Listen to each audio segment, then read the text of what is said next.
on the fire code, in the aftermath of the tragic Deutsche Bank fire last August, Mayor Bloomberg tasked then Commissioner Lancaster to look at the number of sites around the city. And it turns out I've seen a list of dozens and dozens of places, like the Deutsche Bank, like the Port Authority, like state facilities, like the UN, like embassies, that aren't covered by this fire code. I want to know if there's been any progress in that, because that still remains a significant vulnerability for firefighters in the city.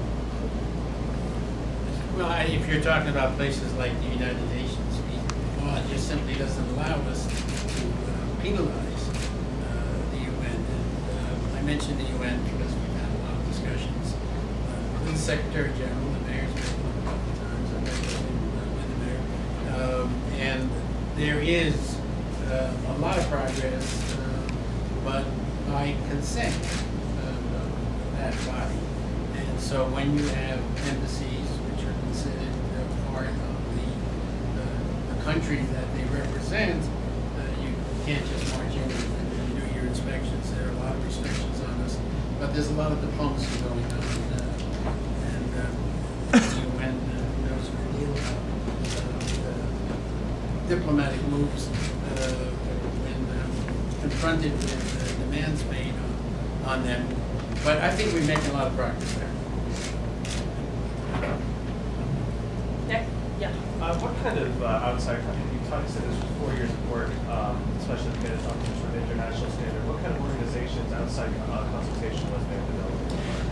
Well, I mean, the commissioner or the chief or the chair could add to this. I mean, it's a long, long list of folks who were involved in the process. Obviously, all of the fire unions weighed in with what they thought should happen appropriately. Folks involved in building development, involved in real estate in the city of New York weighed in. We heard from the folks who manufacture fire extinguishers and alarm systems. We heard from builders, contractors, really kind of the soup to nuts of folks who put up buildings, people who run the buildings once they're up, and people who have some connection to the technical machinery, the fire alarms, the systems like that that would get put into the building that are part of what gets regulated. And in part, the breadth and depth of who the department and the council wanted to speak to was why the process took so many years. Because when you're going to do a huge overhaul of a code like this, you want to make sure you get it right. We didn't want to do another piecemeal step, but it was really a very, very long list.